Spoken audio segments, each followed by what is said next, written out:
I think we made it up here to Woodies Racing. Hopefully someone's here to greet me. Kaden Pro, welcome to my crib. Thanks for having me. Yeah, this is the race shop. Thank you guys for coming. Yeah, should be a fun day full of, gonna go over some sleds, go over some cars. Yeah, absolutely. And just the race season. Heck yeah.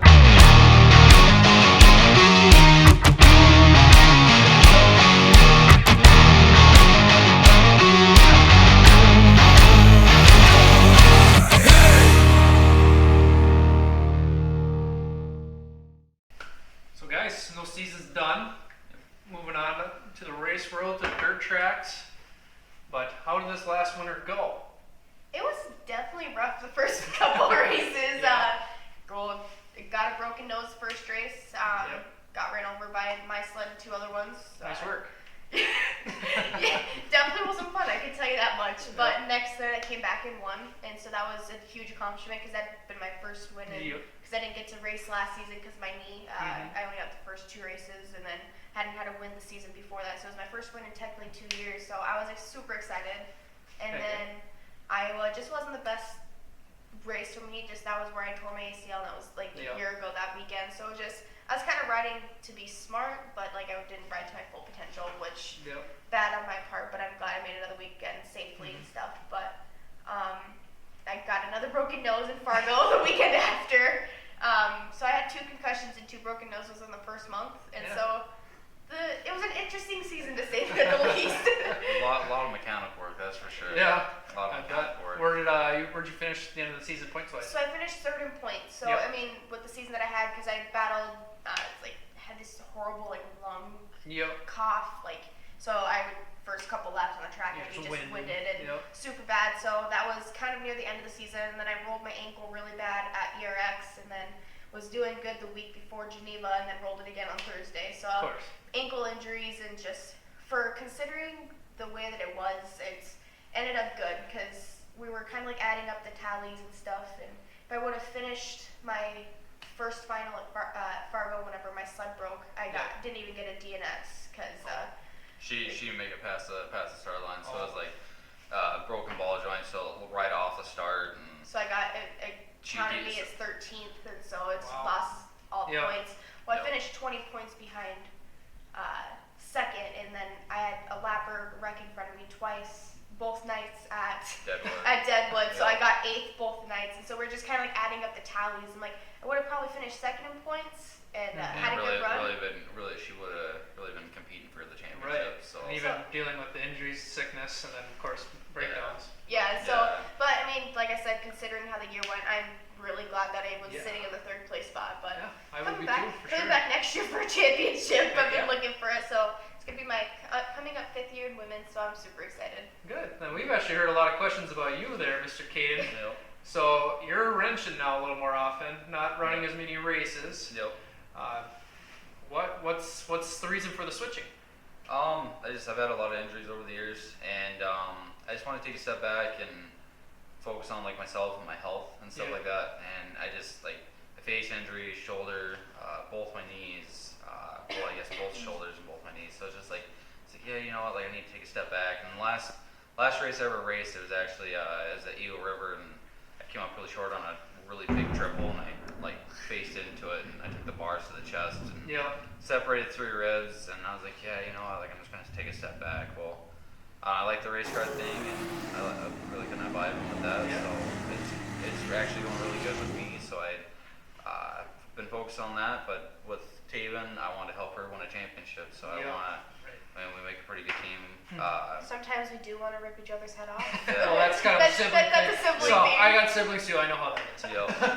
But yeah, no, it's a ton of fun though. We really click together. I like the suspension stuff. I like the clutching stuff. I'm really starting to pick up on both of them. I've had a lot of good help with D&D, Speedworks, Ryan Duncan, Del Rose, all those guys. They're all smart dudes, and so I really learned a lot from them. And I'm starting to figure out how to read the data. And at the end of the year, this last season, I really started getting her to making it where she was pulling hole shots. And I was really excited because I pulled 5 of the 6 hole shots in Cannonsburg. Yeah. excited about that. Pretty good. As long as she was doing her part, Yeah, made my part a little bit easier. Right.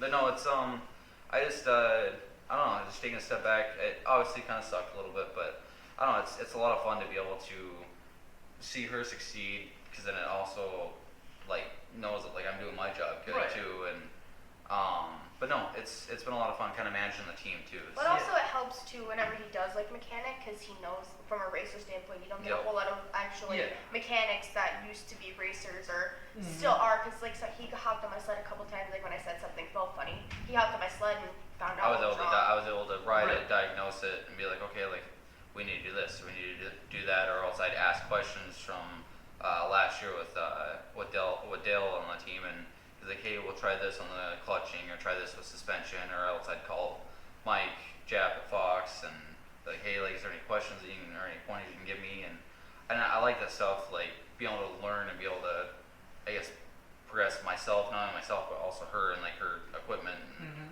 I mean, like I definitely try to make sure her equipment's 100% when she goes out there, because obviously I don't want to go out there on a half sled that's going to be unsafe. So I want to make sure that it's not going to be like that for her. We really click together, so it works out pretty good. We sometimes the constructive criticism helps, Yeah. and sometimes it sometimes she doesn't like it, but sometimes it's like, hey, like I've been there, I've raced. I mean, I stopped racing in pro light, so it's like, I mean, obviously I didn't have any really big success in pro light, but I definitely had a lot of success in all my amateur stuff, sport. I've competed for championships. I've led points in championships for sport, so like I know what it's like to basically put 110% in, and it just, those injuries kind of got in my way throughout my racing career, and especially my face, my eyes, kind of my vision went haywire, and I had to go through vision therapy for almost 2 years, and went from 2100 to 2040 my left eye, so that was good. That's insane. But other than that, like I like helping her, so like that's and also I don't know, it kind of gives me a little bit of time to Well, heal and you too. still get your racing itch by being there and helping Taven out, but you also kind of get your racing itch behind the wheel or behind the machine when you're on the dirt track stuff. Exactly. So, and how long you been doing the dirt track stuff? So this will be, so I haven't really ran like a full season yet. Like it's like the first year I ran 15, 18 shows. Last year I think I ran I think 20. And then but I had some really good success last year. Like I raced the super stock was my main thing. I bought a new car, or new to me anyways, and completely went through it, powder coated it, did a bunch of stuff to it. It was really nice. The fourth night out, I had my first ever feature win ever in that car, let alone in the class, and then I had 2 heat wins, had a bunch of top 5s, a bunch of top 10s, and I raced her street stock actually at the Little Dream race, so it's like a $30,000 to win race, and I just want to go and just even qualify would have been sweet, and I qualified 23rd out of 26 with a $6,500 car, and I mean it's. But the cars that he's competing with are $40,000 $40,000 cars. The car's all bent up, twisted. Yeah, you gotta get your start somewhere. Well, I backed that car into the wall last year, and it literally bent like the whole entire rear end over. Yeah, it was all twisted. That car was definitely bent, but it worked really well. It worked good. It bent the right way to where like it almost kind of drove itself around the track, but no, I qualified 23rd and I finished 11th, so I was in 10th, but the race was so long because they had so many cautions that I ran out of fuel. It was completely like it was overflowing with fuel because I knew it was going to be a long race. Well, it was so long. It was like I think we did like 100 plus caution laps that we did. Like it was so many cautions. Seriously. Yeah. So it was a 30 lap race. 35 lap race. And it took an hour and a half. Yeah. Holy smokes. Yeah, it was pretty crazy, but I was in 10th, and with a half lap fuel, I ran out of fuel, and I just coasted through the finish line. I got 11th, so. Still finished. Yeah, still in the upper half. So. I was the last guy to finish, so I was cool with that, and there was 52 guys that race, so. Jeez, lost power. Oh yeah. If you guys can't hear behind the camera, it's kind of a thunderstorm going on. I jumped a little bit while Kaden, but the thunder was just like, okay. Yeah, but so you mentioned your car, so that means you must be doing some dirt racing then too. Yeah, so last year I was in a street stock, and now I'm going to be in a Midwest mod, so it's a huge jump, but I'm super excited. I'm in a 3-link car now, so I'm really, really excited. So I mean, it takes a lot more effort. my, what do I call it?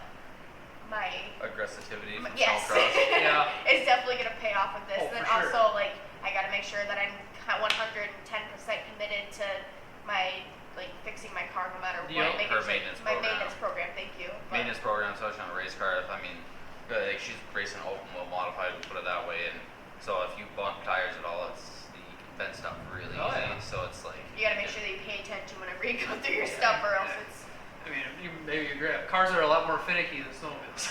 yeah, especially because they're more maintenance. I would say they're more maintenance. Some of those are a little bit more. I don't know what you call it. Like more smaller stuff, so Yeah. time consuming. I guess I want to say Mhm. it's more time consuming. So it's like if you can definitely get past the time consuming spot or part, snowmobiles are easier. Yeah. But like race cars they're just a lot of maintenance. So but no, love the snowmobile stuff, love the race car stuff, and love mechanicing for her. And now I'm transitioning to the race car stuff. Yep. I want to definitely put 110% on that. Try to make myself 100, or I guess the best that I can be. I mean, you got to keep racing fun. Like it is a job, but a lot of people take it too far into a job, and then after a while they get burnt out. It's like Yeah. we've been racing this is our 14th year, or her Mhm. 14th year. And you guys are both very young then. Yeah. I mean, I'm Racing 20 for a while, racing all your life. Really. Yeah. I mean, racing is what's developed me. I tell a lot of people that they're like how do you do this, how do you do that, and I'm like, well, I mean, interviews like this type thing. Like Mhm. there's just, or even talking face to face to sponsors or whatever it is. I mean, people at the bank or whatever it is. It's racing has done that for me. It's Yep. turned me into the person I am. So Yep. it's like, I mean, I owe all my gratitude and everything to racing and my family and my sponsors and people like you guys that are here, that are supporting us, that make our job a little bit easier to. I mean, we ran CNAs our entire lives, so we wouldn't want anything else, anything different. So. Yeah, that's awesome. Yeah, and going back to your skis or whatever, those skis you like them so much, and Kent, who sees thousands and thousands and thousands of skis a year, he even remembers them. Yeah. These ones were awesome. One of my favorites. Yeah, that was okay. That one's badass too. Or bad, good. I mean, Can we say that on YouTube? see what I'm not on camera. I guess attitude-wise, like Oh, yeah. it shows like it's not like I come back to not just a job. It's fun too. Oh, like, for sure. If you're not having fun, then there's no sense in doing it. No. And so I mean, I know there's dudes that've been racing for 20 years, and yeah, they love it. They don't know anything else different, but it's still a job to them. And Yeah. so I mean, yeah, it's a job to us, but we have fun while we have doing fun while doing it. If we're not having fun, then we're not going to do it. And Right. We're having a ton of fun, so we're not going to stop doing it. We're gonna put 110% into it no matter what and do Yeah. our best. But That's the right way to look at it. Yeah. I think you guys you're spot on. Yep. If you don't enjoy it, you're gonna get burnt out. But if you make it fun, you're having fun doing Yep. it. You're gonna Absolutely. be successful at it, and two, never want to give it Yep. up. Absolutely, So- 100%. And going by this trophy room in here, Yeah. Yeah. There's I think lot that's a of- very good attestament to this. A lot of memories, a lot of racing memories, Mhm. fun, competitiveness, a lot of different competitors that we raced against all over the country, from race cars, snowmobiles, dirt bikes, ATV, motocross, Mhm. people that we sponsored. This is my first ever race sled.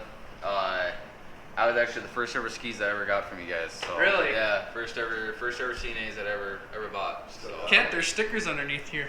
Oh yeah, that would be me. Yep, there are stickers there, and then my sweet butt whip there. There's trophies everywhere. There's even more up there. You guys have run out of wall space. yeah, kidding. trying to find some more as we go on. I actually tend to give all of like my medals away. Yeah. And almost every single one of them, besides my gold ones, since I don't get very many. Give away for it. Just gonna wait to little kids. So almost every single time that I get up on a podium, I give them at least one medal away. I probably give every single medal away besides all my gold ones. Really? Mom actually got mad at me last year for it because she's like, I don't even have any for the house. So Jesus Louise. No, that actually is pretty cool though. Like, for sure. How old are you in this picture here? I was actually 13 in that picture. That was my very first ever junior 10 to 13 podium. I beat Jordan LaBelle in that race. Really? Can we just say that I beat Jordan the Belt? Really? I did. Wow. 3 times, that's fine. I beat Jordan the Belt in that race. So that was actually really cool. He didn't get the best start, but I'm taking it. 'Cause Yeah, why he, not? now, like in pro life, he can start. He starts in the back, and he still can make his way forward. So I'm like, I am taking that with like an absolute win there. Hey, Jordan, do you remember this race? New York in 2017, I think. So how old were you when you started racing? I was 4 to 5 when I started like racing riding, and then we started like hitting it hard whenever I was like 10ish. That's when we started like getting on the national circuit, and I started running more consistently and stuff like that. Then actually the junior girls class, I won a championship in that one. Whenever my dad actually sponsored the class and was like, hey, some of these girls like don't want us like ride with the guys all the time, so can we like get a class for them? And they're like, we don't have the funding. My dad's like, I'll sponsor it. So now it's actually a junior girls, Woodies Racing junior girls class. It's a little wet outside, but it's actually the Woodies Racing junior girls class. So it's really cool to see like how much it's become, because when I first started in that class, there was 3 of us consistently.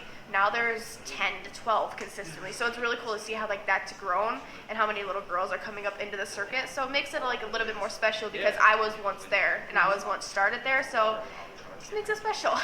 Yeah, so this year, 2017-18 season, that was my very first ever year in women's. I actually got Rookie of the Year this year. I had 2 thirds and 2 firsts, so it was really exciting. So this is actually kind of like really, nobody expected it, because they've never given it to a girl, and they've also never given it to somebody as young as I am.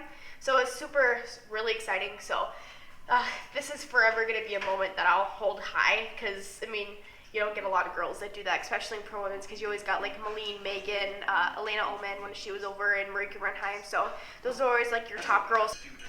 That was probably that was 2018-19 season. So actually, whenever me and Megan Roger were battling that year for the championship, that was this one. This was one of my wins in Jackson Hole, Wyoming. My dad actually sponsored that race because it was a hometown race out there, because that's where we had our business at the time. That was just one of my seconds, and then I think this is Kaden's third. That was actually one of my second place in snow bikes whenever I ran that. That was a blast. It's a fun season. I actually won that championship. Now, Taven, you've become something of a huge role model for little girls in the sport. Can you tell us about that? So this was actually from Addison Woolwert. She is one of our junior girls racer in the 9 to 13 class, and so she actually did this. It was for a school project that she had to do, and so it was like, give us someone they look up to. So she actually did this. It says, I look up to Taven because she does snowcross, and I do too. She is now taller than me, but at the time she is tall, talented, she's smart. That is because she's my friend. She does the same thing as me, and she is smart as ever can be. So it's kind of cool. It just made me actually tear up the first time that I seen this. But she got like some pictures off of Google and stuff like that and put them on here. So it made it like super special. But any time that I can, I give my medal away. I said that earlier, but it's see the faces of like, even I give them to little boys too, and see their faces glow up. It just like it puts me on like a whole nother like level.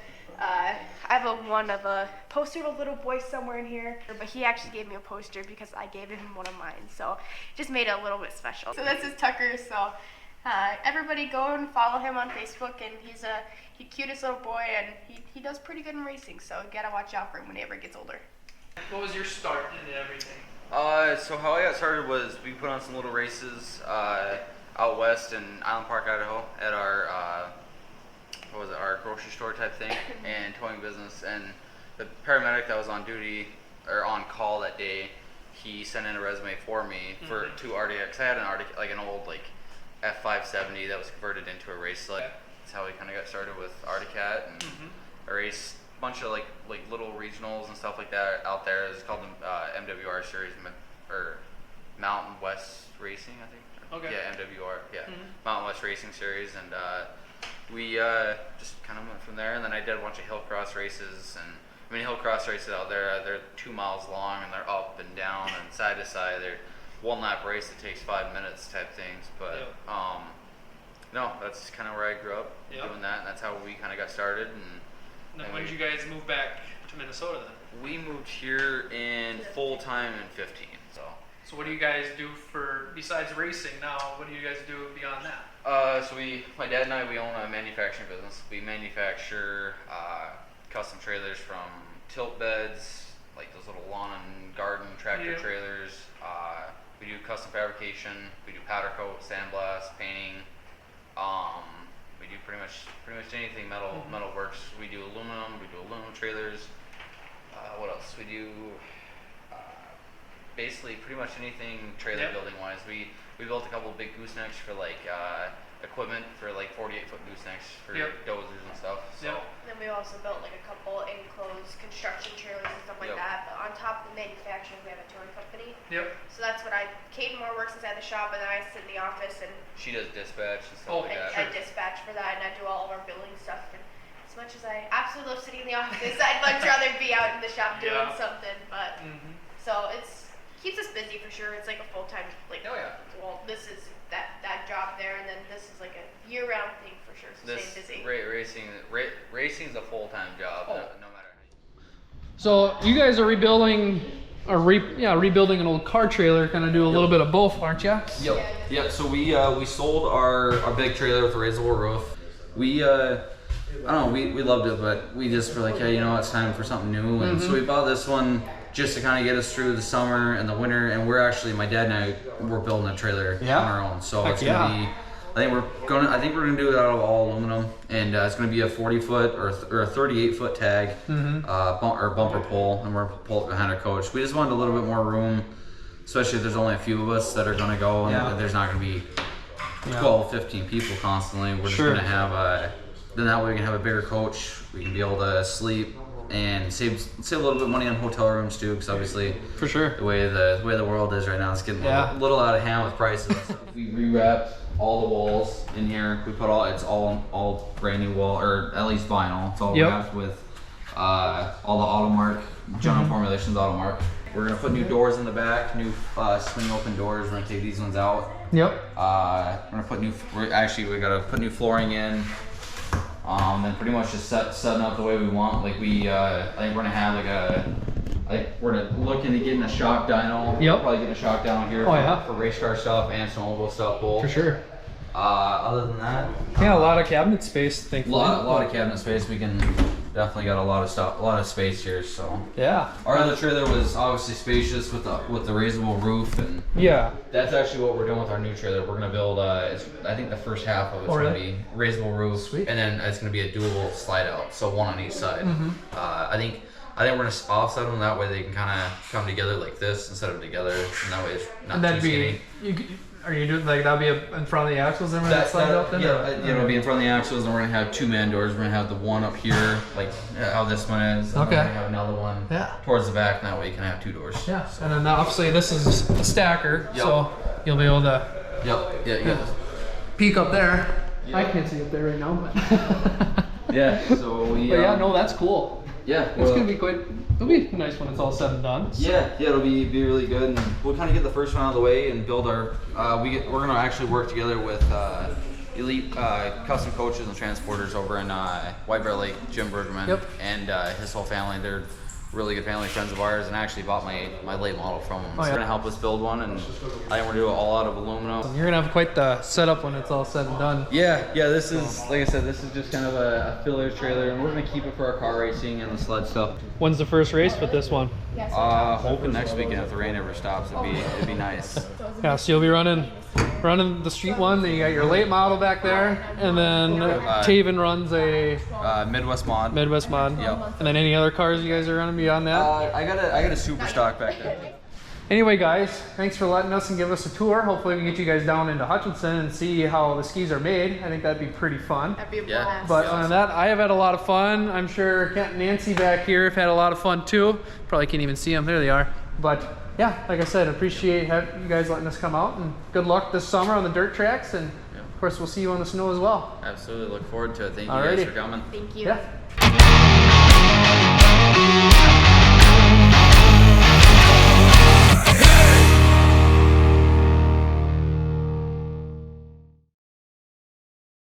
From being on the snow, 1 round to go, to being on the top step of the podium. Taven Woodie gets it done and wins our pro women final. Anana Hauger finishing in the number 2 position. The sigh of relief and celebration from the 873. You earned it. They got it tuned up pretty good for her tonight. She's just a couple corners away from getting her 2nd win of the season. Here she comes over the U.S. Air Force flyweight doing the big triple, and Taven Woodie is going to pick up the win in tonight's Pro-Am Women Final. We did it!